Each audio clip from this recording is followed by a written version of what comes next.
လှုပ်ခတ်သွားပေမဲ့ဆုပ်ပြက်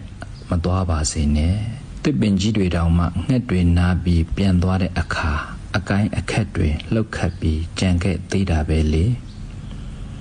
နှလုံးသားရှိတဲ့ကိုယ်တွေမှလည်းကိုယ့်ရင်ထဲကိုရောက်လာပြီးမှပြန်သွားတဲ့သူတွေကြောင့်အနေအချင်းခံစားချက်ကတော့ရှိနေမှာပဲပေါ့ကျိုးပဲ့မသွားတာတောင်မှအကိုင်းအခက်လေးတော့လှုပ်ခတ်သွားမှာပေါ့လှုပ်ခတ်သွားပေမဲ့ဆုပ်ပြတ်မသွားအောင်တော့ကြိုးစားရမှာမဟုတ်လားရောက်လာတာလေသူထွက်သွားတာလေသူကိုယ်မူကအတူတူပဲဖြစ်နေရမယ်သူပြောင်းလို့ကိုပြောင်းသူဆောင်လို့ကိုဆောင်